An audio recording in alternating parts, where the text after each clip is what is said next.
I was I was at a freeway interchange. Okay. And I was on one freeway getting onto the other. Okay. Right? So it was west on I-90 getting onto north 405. Okay. And that's a pretty shittily built area anyway. Yeah. Because it wasn't built for the amount of traffic it Not gets. at all. Like almost all of Seattle. Yep. Yep. But I do like this microphone a lot more. All right. I'm trying out a new microphone and I like it a lot more.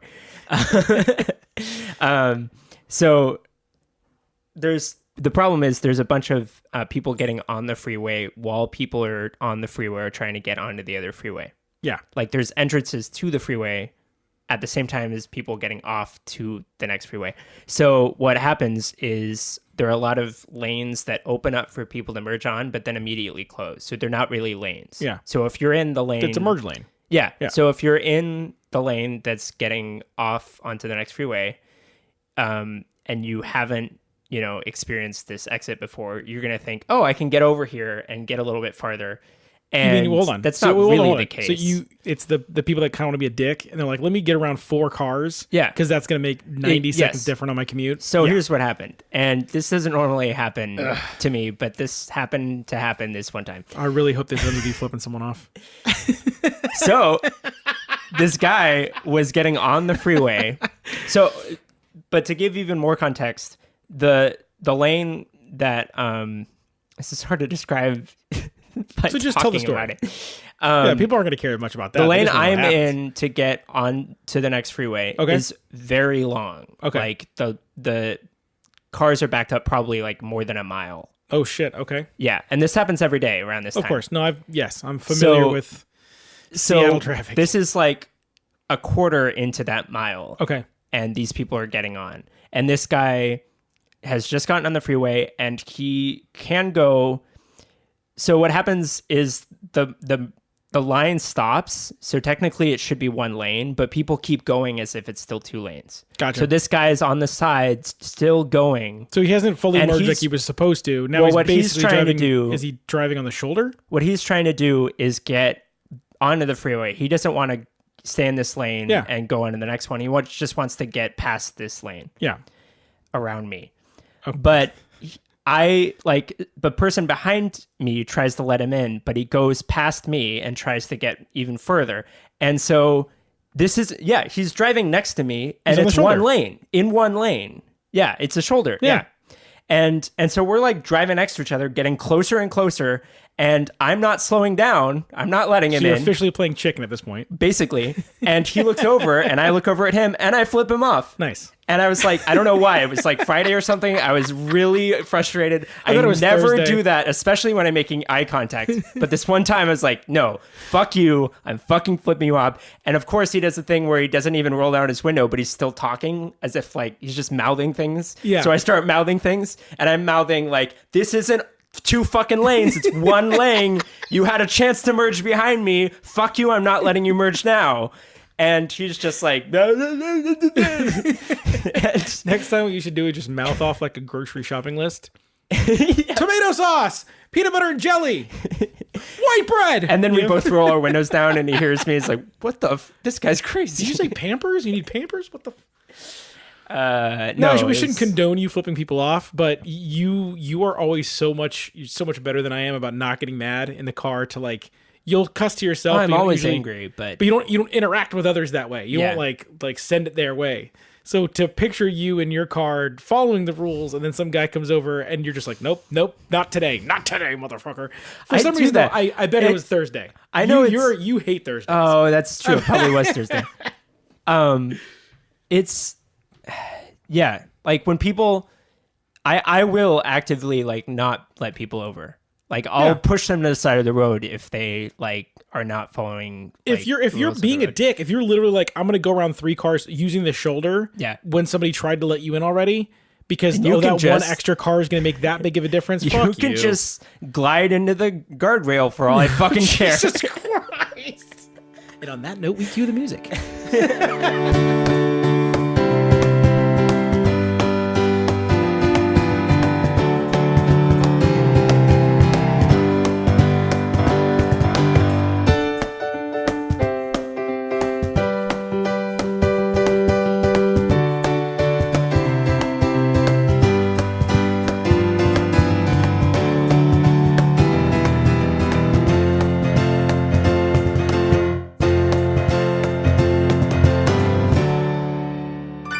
Welcome to episode 18 of the Unreasonably Angry podcast. How you doing, fuckers? Welcome to another week of being unreasonably upset. Actually, no.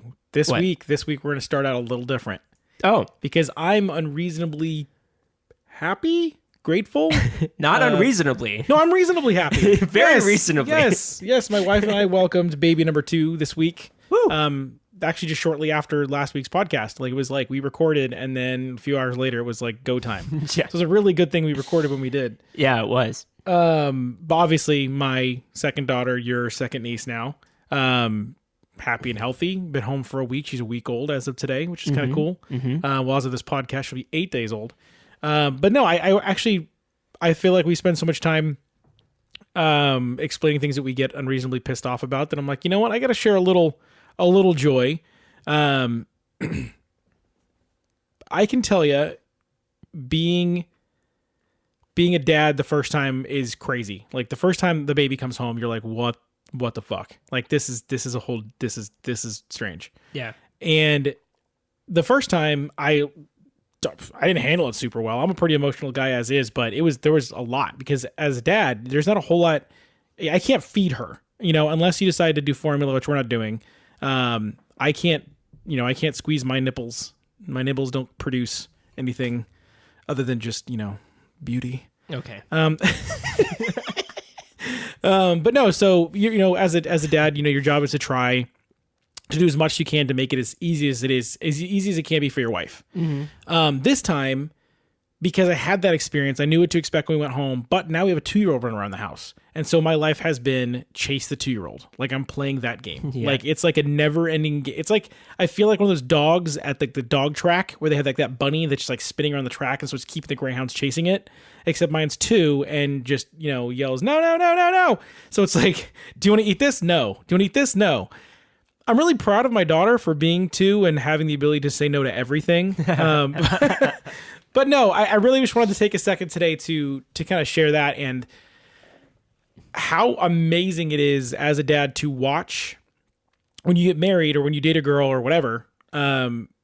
You think you like someone, right? Like, you meet someone, you're like, oh, you're really funny and you like things I like and we like the same music. She's so boss. She's groovy, man. I don't know why I'm going like 50s, 60s, 70s with it, but everybody understands that, I'm sure.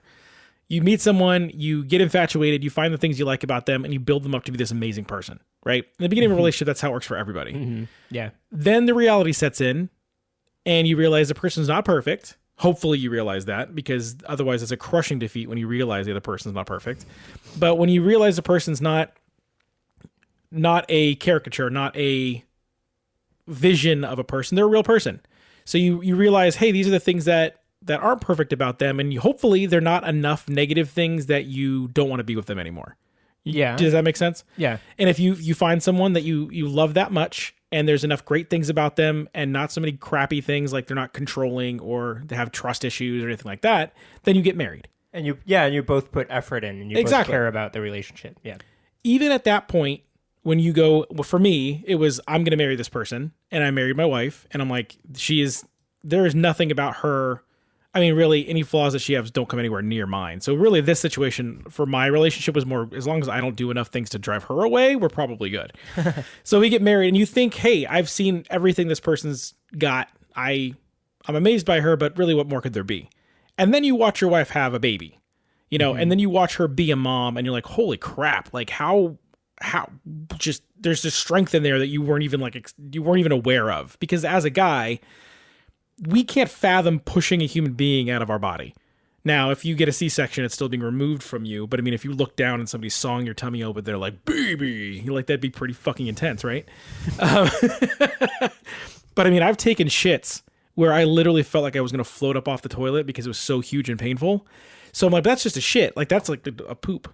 This is like a 7-pound child.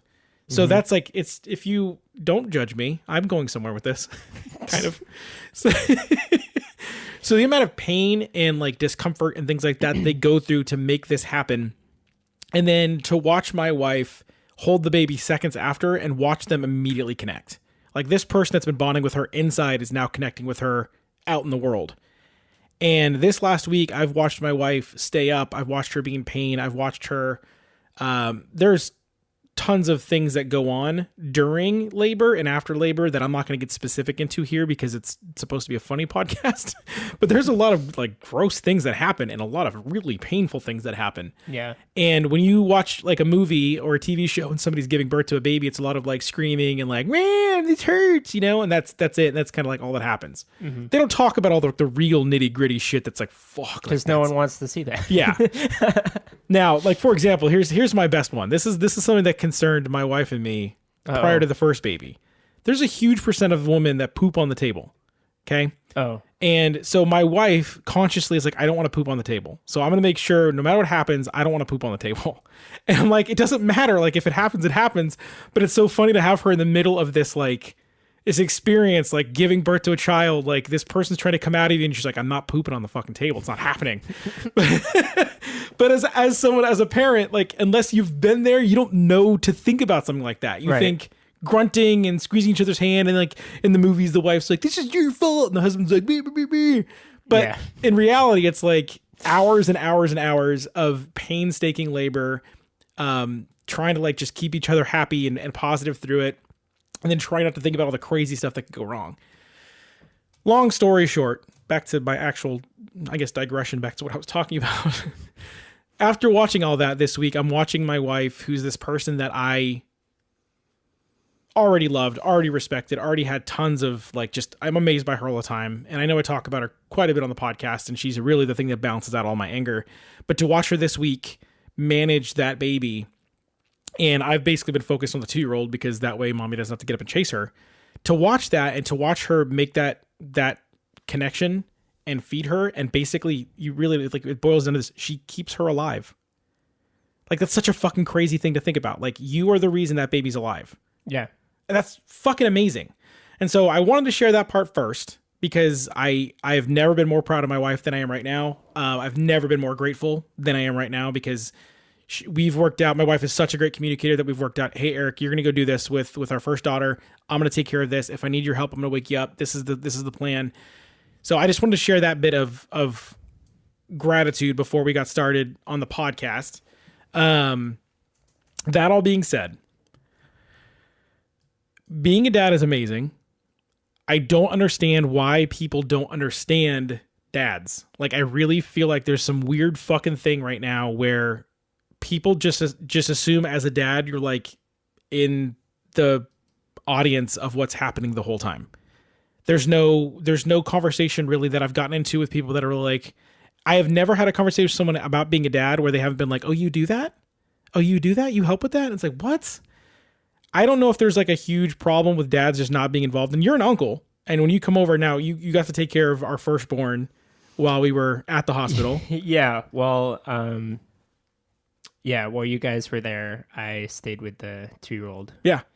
And at first, I didn't really tell you guys, but I was pretty scared because I've never babysat in my entire life. Like, I've never had any younger siblings or cousins, or I've always been the youngest, and I've never had anyone to take care of. So that was like my first real experience being alone with, like you said, someone that is depending on you to survive. Yeah. It sounds dramatic. It's true. Really, it's true. So, it was a little scary at first, but then I was just like, okay, it'll be fine. I've played with her and I've fed her before. I can do it. And I did. And it was fun. It was fun. Yeah. It's interesting being alone, with them because it's like a different experience when it's just you and them. But no, that was so you were gonna say people aren't dads or just don't have experience with modern parenting, I guess because there's this image in people's head, I guess, of the atomic family where the guy goes and grabs his briefcase, the breadwinner, and he like doesn't. Yeah, I'll see you at 6, honey. yeah. It's not like he doesn't take a paternity leave like you're taking now. Yeah, and he doesn't like.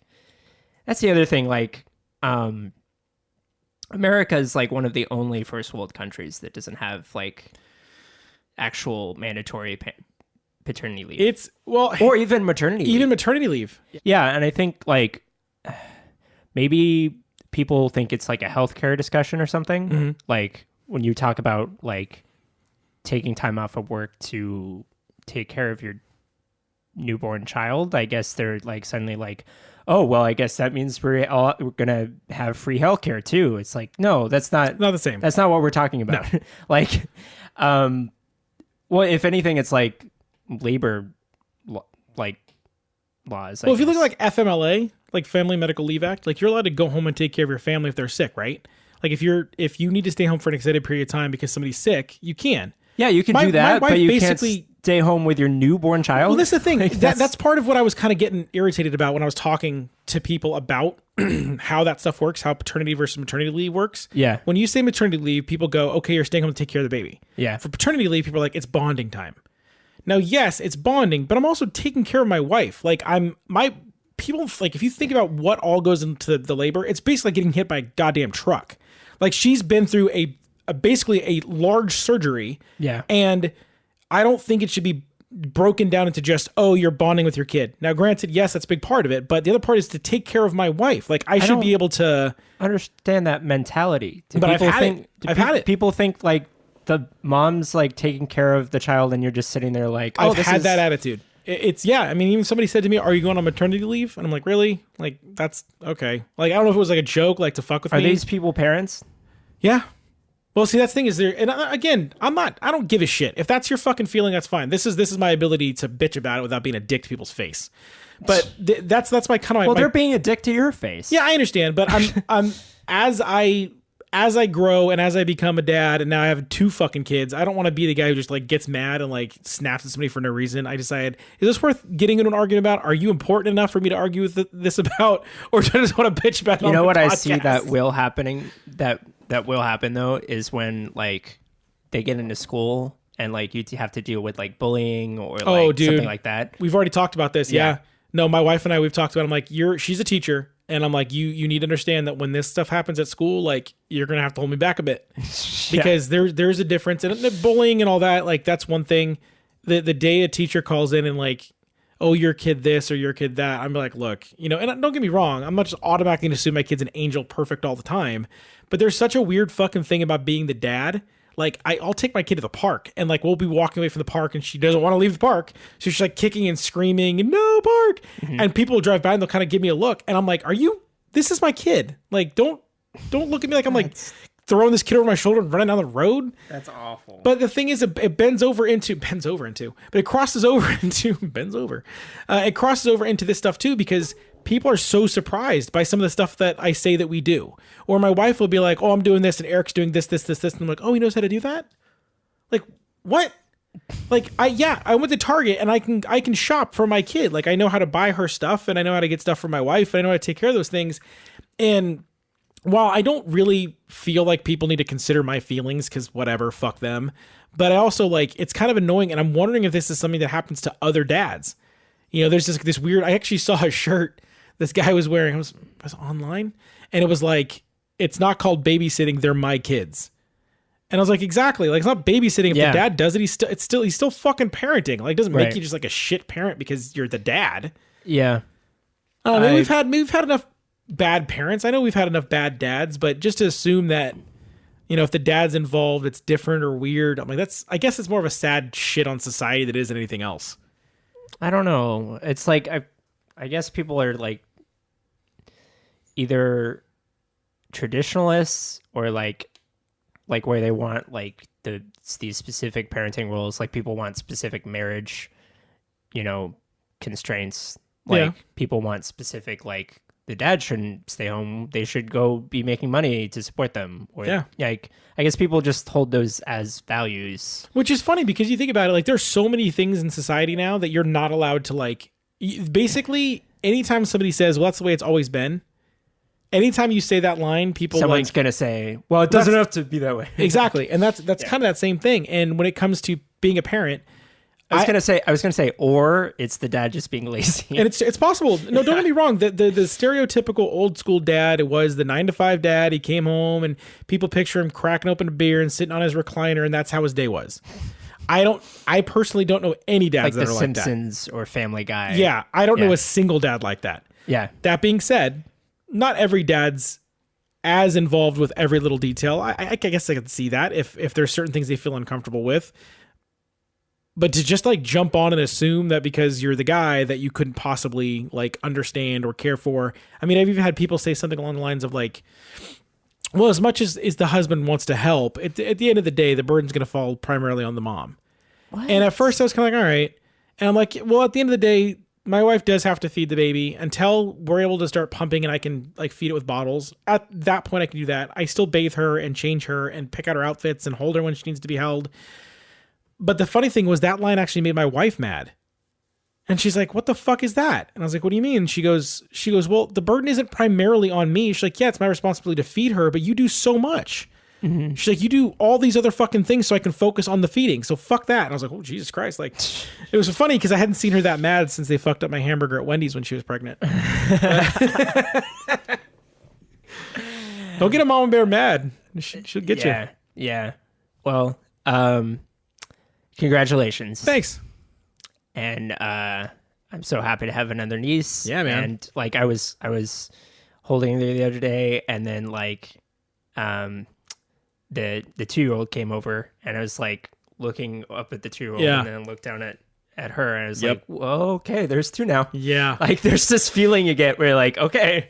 The weird thing is we're a 4-person family now, right? Oh yeah. Yeah. I mean, we're fucking tired. I mean, that's part of it. You're tired, but it's weird. Like I feel now like our family's complete. Like I actually feel like, I feel like, okay. Because you had that's what you had in your head. That's what you guys wanted, and that's what you have. So it's great. Yeah. So there's our unreasonably happy segment of the day. And let's see what we're angry about. I mean, we got angry about stupid people. Which tends to be the dad rules.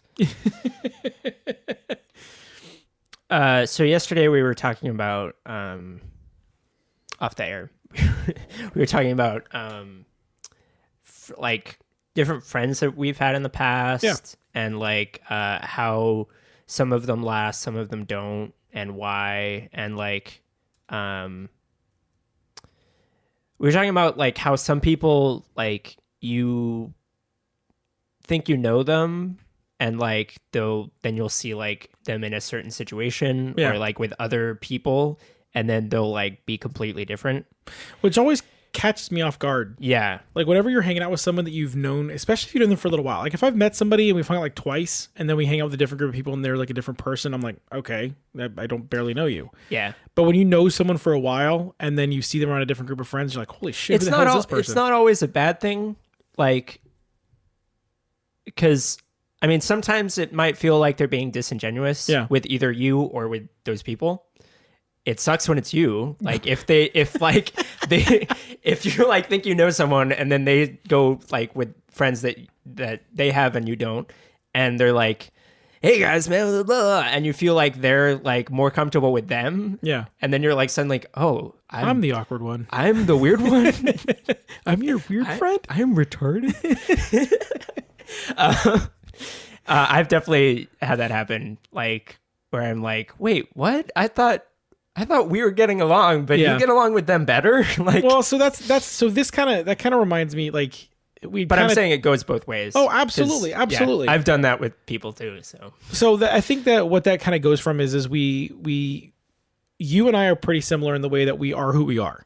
You know, like we felt like at least comfortable in ourselves enough to put who we are on a podcast and put it on the internet, and hey, you can listen to it and you can like it or not. But not everybody feels comfortable with who they are around everybody. A lot of people feel that need to kind of protect themselves at all times. And so you think that you know who they are, but secretly there's like a film. There's a layer of protection that they have to protect, like their innards, you know, the who they really are underneath. And the tough part for me has always been when I was younger, I had a hard time trusting anybody. And really, I always kept everybody at arm's length, even when I felt close to people, I knew there was never any real, like I never really let anybody in. I think my wife, like I have Jeff, you know Jeff, obviously. Mm-hmm. I've known him for 17 years or so. Yeah. And my wife, those are the two people that I think on the planet that really truly know like who I am, like everything about me. Yeah. Like you know a lot about me, but there's still stuff that like you'd be like, oh shit, I didn't know that. Like, sure, our relationship is still growing. Still growing, yeah. And even with that, we share a lot of information. We talk about a lot of things, but not everybody feels that comfortable with things. It's taken me a long time to get to the point where once it's like that circle of trust from Meet the Fockers. Like you have that circle of trust and it kind of expands and you allow more people into it.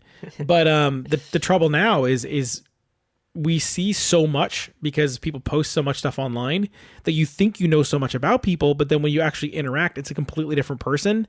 And it's hard to tell. And I feel like it's a constant game of back and forth. Like, do I allow them to know this much about me? Because are they allowing me to know that much about them? And then social media is definitely a big tell. I feel like we talk about people, so much. I know it's so true, though. It's true. It is. It's so intertwined with everything in our lives. It's just insane. But to stay away from that for now, I'll go back to you were talking about how people do like people put on different faces and stuff to protect themselves. Yeah. And that's definitely part of it. But I feel like it was unprofessional of me. Jeezer. At least on Vibrate. I think another reason though is when people want to be liked. That's another huge motivator. Why is my arm is constantly wet? Well, like, if you stop putting this is up ice your water, ass. so it's like there's water on the outside of the glass, but it's okay. Well, it's hotter than tits in here, so that's part of it. The fan's on, it's just on low. Anyway. It is what it is. Anyway. No, I was saying people also act differently because they want to be liked. Yeah. I think that's another huge motivator. Which can go hand in hand with protecting themselves. Sure. Because they're protecting their self-esteem. But like, and then I've seen people who are like fake confident, which is nice because like if you're not a confident person and you're trying to be confident, that's sure. nice. But there's also like when you're just kind of being a dick, like, yeah, like I've met people like, I've known people who like are like that at first. They're like overly confident. And then like I start to get to know them and they kind of, that like fades away. And I'm like, okay, thank you. Now I can actually know the real you now without that facade. I can tell you for me, at least, I wouldn't say I try to be overly confident, but I tend to, like when I meet people, like in a personal setting, like if it's a small group of people and I think it's somebody that's going to like want to hang out, I try to give them a crash course in who I am pretty quickly. Like I really enjoy playing Cards Against Humanity with someone that I think I might be friends with, because if they can't like what they do and do not laugh at, yeah, and if they're like, well, that's just not okay, they're like, oh, probably don't want to hang out like, with us. That doesn't fit with that card. Yeah, that's kind of the fucking point of the game. Why didn't you pick my card? My card was the funny one. Like, oh god. Yeah. But no, yeah, you're Playing right. any games with people can be a big. But there's something about that one I just love to see people react, because if there's a card on there that's nasty and they like make a scrunchy face, and you're like, okay, am I gonna be able to like gross them out where it's funny, or are they gonna get offended by everything? Because for me, I can't be around people that get offended by everything. It's fucking difficult.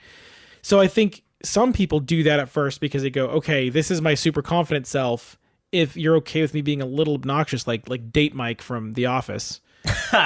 Date Mike, nice to meet me. That's a perfect example, because it's like as soon as Michael knows that he's on a date, he just completely fucking changes everything, and he's an asshole. And the downside to that is a lot of times people may think that's really who you are, and they don't really get to know you, the real you, and so you lose out on a friendship.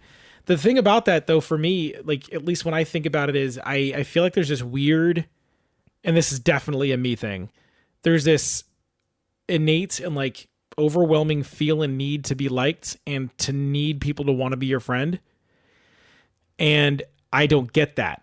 I don't know why we feel the need for everybody to want to be our friend. Not everybody needs to be your friend all the time, always. And you don't always need to like convince people to like you. Some people just don't mesh well. Some people aren't meant to be friends. Some people are meant to be acquaintances or colleagues. You don't have to be best friends with fucking everybody. I'll tell you this. if I was friends with everyone that I could have potentially been friends with, Yeah. I would go fucking insane. Of course. Like I would just be driven up a wall. Well, we all know somebody who has like 566 friends on It's Facebook, right? No, but not only that, but like the people in high school who would just like know everyone and Yeah. everyone knew them. But like, I feel like every one of the people that they knew wasn't a real connection. And that's the thing is we know a few people. I know a few people that I know you know also that are that way, that they, like you said, it's almost like a chameleon where they're a little different with each person to kind of make friends. And I think, I don't know, that I did a little of that in high school where I didn't fit into any one group. I had friends that were the drama kids, and I had friends that were jocks, and I had friends that were, Mormon kids. And so like I kind of, and the thing is I wasn't different around any of them, but there were specific topics that were more interesting in those groups than around others.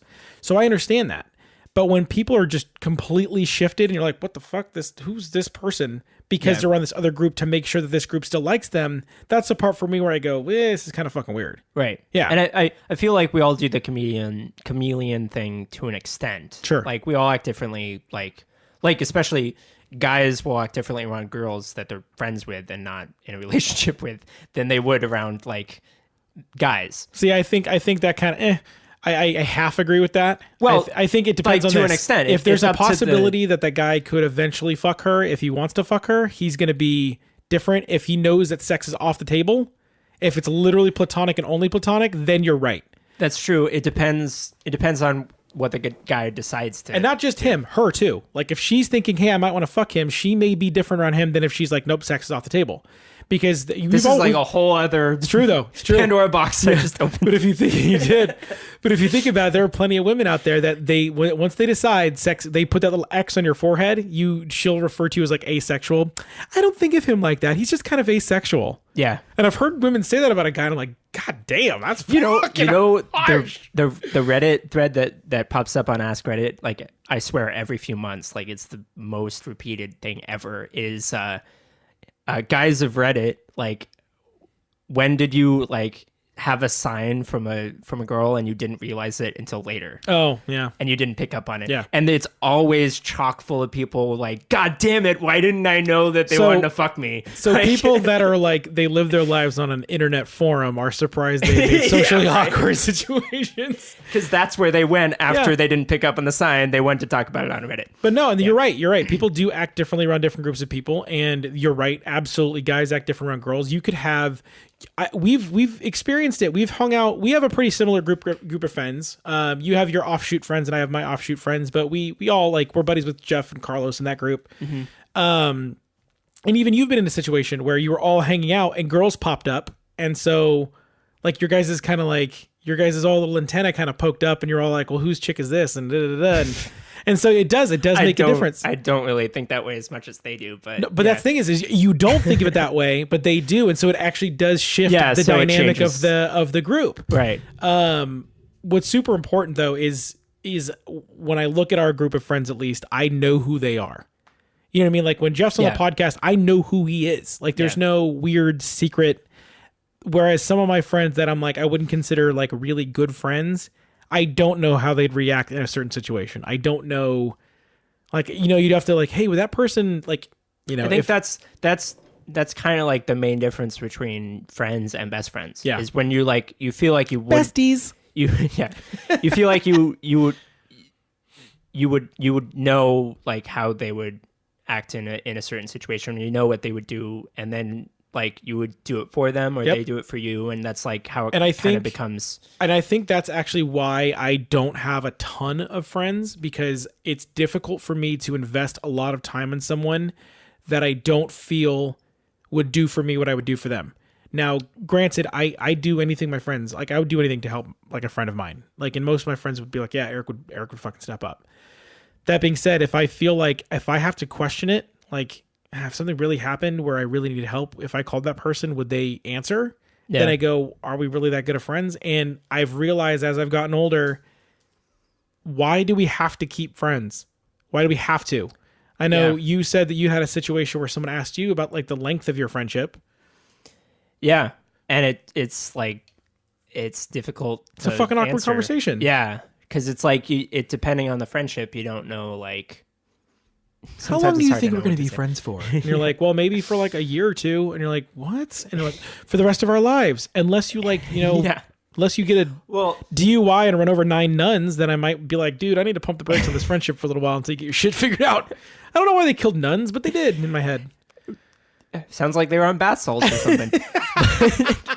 No, I was going to say, so I like another thing we were talking about yesterday was like how we like kind of decide who we're going to be friends with. Mm-hmm. Like how we kind of weed, it sounds mean, but how we weed out people. But it only sounds mean because we're told it's not supposed to work that way. Yeah.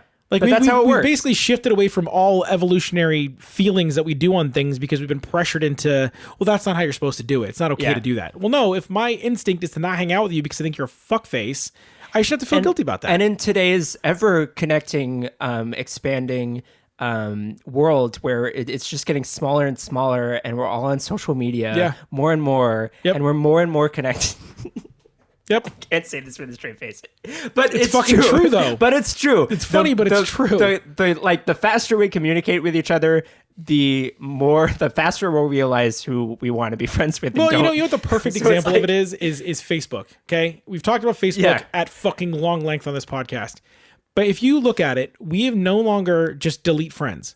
Facebook even understood that there is a point where we get annoyed by people that we're friends with to the point where we don't want to see what they have to say anymore. And instead of deleting them as a friend, we unfollow them. What the fuck is that? Basically, it's a way to save feelings because that person, and we talked about this a little bit with Jeff when he was on the podcast, you want to save their feelings. You want to make sure they don't, after a while, you notice that certain people aren't talking to you on Facebook anymore. Why don't you just fucking delete them? Or like, my wife does it sometimes where she'll be like, this person's thing is really annoying. I'm like, why are you following them? I don't know. And I'm like, you don't have to do it. You're doing it to yourself. So here's the thing. Like, if you imagine your Facebook friend group as like a place that you all go and hang out. Yeah. Like if you were to go to a summer camp and the people who are there with you are all of your Facebook friends. I would really hope Jason would show up and just clear out half of it. Friday the 13th style. Yeah. I had a dream where Jason was we've been playing the Friday the 13th game, and I had a dream where Jason was hunting me, and it was really freaking. It wasn't really that scary. It was just really weird. Anyway, it was a fun detour. Anyway, so if you go to a summer camp and you're like spending 2 months at a camp with all of your Facebook friends, I don't know, 400 something. I have like 60. Right. So mostly like that's the difference between 10 years is like all of my friends with high school, I became Facebook friends. Well, no, so that's not necessarily true because my wife, she's friends with a ton and she I don't know if she has 400, but I bet she has like 150 or 200. Sure. But she's a nicer person than I am. That's the truth. She's a nicer person. But so you go there and like say like you're all in the mess hall together and you're like choosing which table to sit at. Like clearly you're going to gravitate to the people that you connect with and that you actually like feel like you can talk to. Yeah. But there are like, I feel like there are people that I wouldn't talk to that entire 2 months. Yeah. Like I would have no interest in talking to, but I'm still friends with them on Facebook. Yeah. Well, so this is like, you know what's fun about this if you actually think about it, like if you were actually in the same room as these people, like, and you wouldn't even talk to them. Yeah. Like, why were we still friends? And that's my point. We're at a point now where you're almost pressured into, and it's like, well, you're just being nice. No, you're not being nice. You're being disingenuous. You're not being an honest person. Like, I understand that sometimes it's going to hurt their feelings if you're not friends anymore. I'm like, that person hasn't talked to me in 8 months. Mm-hmm. They're going to have their feelings hurt for 20 seconds because I blocked them or delete them on Facebook. And then they're never going to think of me again. Yeah. Because the only time they thought about me anyway is if I posted the fucking sushi that I ate on Friday night. Like, for fuck's sake. Yeah. But that's where we're at. People have this need to like, well, I don't want to, what if you haven't talked to that person in 6 months, it's probably okay. It's probably okay. They probably wouldn't even fucking notice. It's not like they get a pop-up that says this person deleted you because you're shit lips. Right. Do we get the social media out of our system? I think so, but I think this isn't really about social media. This is about. Not. I was going to go back to how we connect. So I was going to say, like, for me, Yeah. this came up in the conversation we had, that I like, I feel a lot. Like Yeah. I have a lot. I'm very in touch with my emotions. You're an emotional son of a bitch. Yes. And yeah, And I am too. You're further down that line than I am. yeah. But I can understand that to a degree. Like I can at least understand. Like I can understand crying at Marley and Me. I get that. Like okay, I cried at Marley and Me. You may cry at something that I go, really? You cried at that?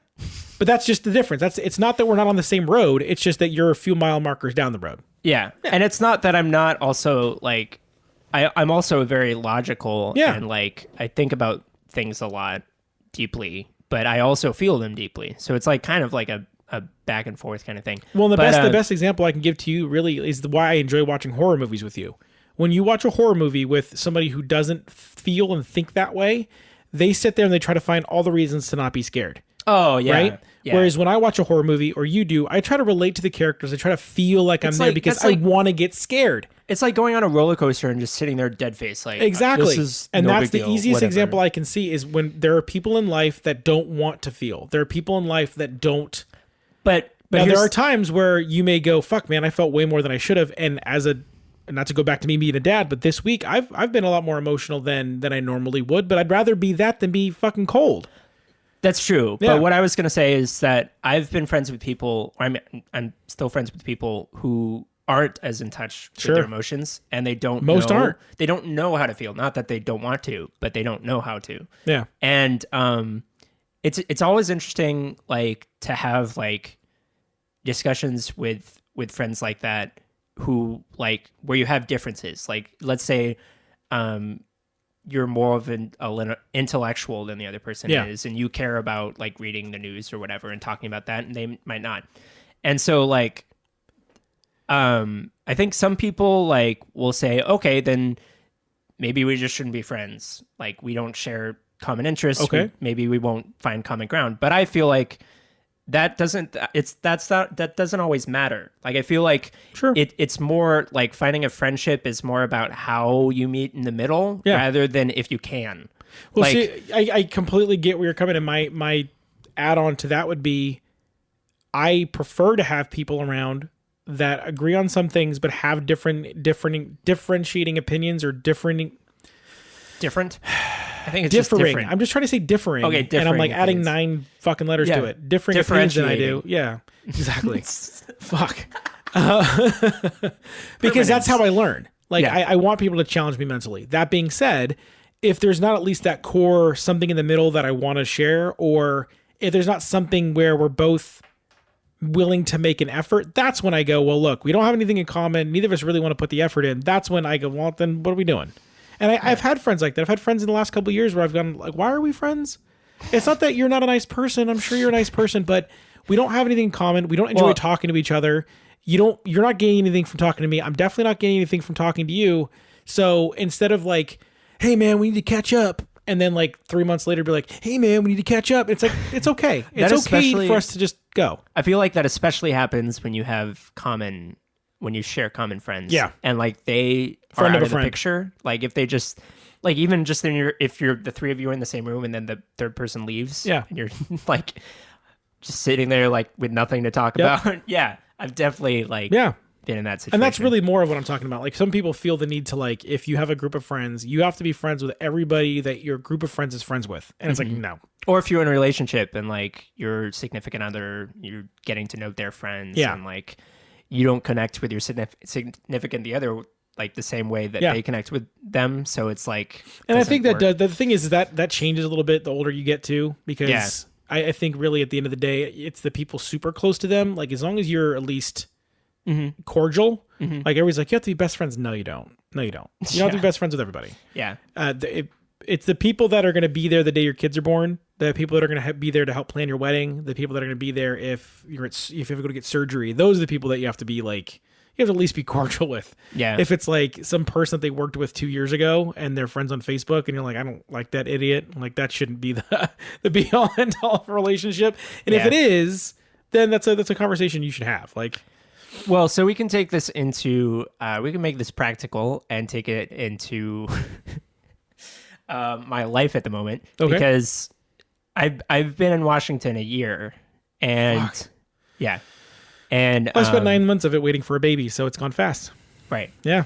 And I don't really have like any friends so far. Like I have a job where I don't really. I don't want that to sound like sad. No, like, I know what you mean. Like, I don't have any friends. Because if I really cared to have some, and especially if I didn't have you guys to hang around with, then I would try and make more of an effort. But I have a job where I don't really interact with people that much, makes it fucking and tough. they're older, and I don't really relate with them. And so yeah, I'm like, yeah, I haven't really made any effort to go like on meetup.com and go meet people and like That's a thing? yeah. I didn't know that. Meetup is it's an app where like they're like hiking groups and like Fuck, I didn't even know hobby stuff. Yeah. I think isn't it called Meetup? Am How I the fuck crazy? do I know? That sounds like a website It's not to a do hookup it. thing. Yeah, no. Not like casual encounters on Craigslist. That's the other thing we've talked about that I have failure with is Tinder and Bumble and all that shit. But Yeah, I didn't even know Bumble was a thing. I heard about it because Eric Stone Street was on a Ferris and he's talking about Bumble. I'm like, what the fuck is Bumble? And I guess Bumble's Tinder, but the girls have all the power or something? When you match, the girl has to say something, and if they don't say something within 24 hours, then you unmatch. I guess that's cool. Yeah, it probably seems more adult than Tinder because Tinder I feel like is just random as shit. Like I think it's more serious than casual sex. But anyway, this thing is, I feel for you, dude. That sounds ridiculous. I can't imagine what it must be like to be 23 now. Well, so that's what I was saying. Like, especially moving to a whole different state where I don't have like friends from high school. I don't have friends from my old work that I can continue to hang out with. So that was kind of tough at first. And then I just kind of got used to like hanging out with you guys and not really making an effort to meet anyone else. So we've been talking about like how we can change that and like, but you're right. It's tough and weird because my generation, people my age, and like it's superficial. There's so much superficial to it that it's like, how do you hard to make real friends, make real connections? Yeah. Well, so the only way I do relate a bit. So I moved from Northern California to Southern California, and I only knew two people when I moved. Yeah. I knew Jeff and I knew Joe, and that was really it. And I worked a graveyard shift at a job, and so I was meeting nobody, literally nobody. So the only people that I met and would like make friends with were like we'd go to dinner and like if there was like a cute waitress, we'd like talk to her. And then honestly, the thing that made the difference is I went and got a job at a restaurant, and I started making friends that way. Well, so this is a weird diversion, but I feel like when you're a customer at a restaurant and you hit on a waiter, that it's kind of like I feel like I don't really want to do that because because they like this is my fucking brain. I feel like they probably get hit on all the time. And then if I do it, like it's gonna be like, oh, here's another cheesy or fucking corny. guy. Yeah. I don't mean like we would go there and like our first visit be like, hey girl, let's like all. No, it was usually like we had a couple places that we were at all the time. And so we would be there literally every week. And so after a while, the girls were like, what are you guys doing this weekend? And we're like, we're having a barbie. You should come hang out. And so we actually made some friends that way. And it wasn't just trying to like hump them. It wasn't like, hey, server, if I give you a bigger tip, will you let me give you my tip? Like, it wasn't that. No, but my point is I realized. I always feel awkward about like flirting and stuff like that. Well, first thing you gotta do is get out of your own head, because like if you're not her boyfriend now, you're not her friend now. So I know. If she's uncomfortable around you, the only thing that may happen is they may ask you to leave. But I mean, it's like place your hands where I can see them. It's not just like fear of rejection. It's like fear of inconveniencing. Jesus Christ. That's. No, you know what the thing is though is I made friends when I was working at the restaurant. I think everybody in their early 20s should work at a restaurant. It's a really great place to like meet people. I will say it's a lot like high school. There's a lot of like stupid drama and people humping each other and then like gossip, but it's a good way to like kind of figure out where you are in life. But the way I met my wife was a class. I took an acting class. Yeah, we talked about that. You got to do something that you're interested in, and you'll eventually find people that are interested in the same things, and you'll find people that you want to hang out with. The tough part is also you live a very adult life now. You don't live like most 23-year-olds. Most 23-year-olds are either still in school or have some job they're kind of weighing about or whatever. You work a fucking 9-to-5 job, and on the weekends you hang out with your nieces and you like have family barbecues, and it's difficult to be around people because not the other people that are like you are doing the same thing you are. They're at home with their family or they're hanging out with their close friends they've been friends with for 10 years. Yeah. But I don't know. And everybody gives Seattle the whole like Seattle freeze thing. I think that's overblown. I don't think it's as bad as people make it out to be. Well, it's because everyone is a transplant. So there's no natives to be freezing anymore. Yeah. Everyone is talking about if not everyone was talking about the freeze, then it would exist. Yeah. But because everyone's talking about it, it doesn't fucking exist. You need to just because the icebreaker is, that Seattle freeze, and then you've broken the freeze. Yeah, well, I've lived here for 2 years. We're like, oh, you're not from here either? Well, fuck. There you go. Anyway, look up the Seattle freeze on Google. We're not going to explain it. What were we talking about? I don't fucking know. Okay, I need to find. I'm going to go on Meetup, and I'm going to find like people with shared interest, and like. I'm going to try to like connect with them with just like a shared interest. Yeah, I'm really interested in seeing how this works out. Yeah, me too. Yeah, just avoid things like tags like waterworks. Like it's not actually waterwork isn't what you think it is, Gary. What the fuck are you talking about?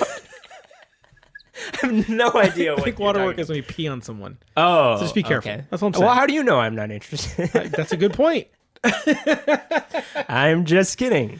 Anyway. Yeah, let's clarify. Yeah. So I'm sure people out there going, oh, okay, Gary from Unreasonably Angry Podcast likes to be peed on. Yeah, let's email them. I'm like, no, you do the peeing. There's a difference. It's not weird if you're doing the... Okay. Anyway.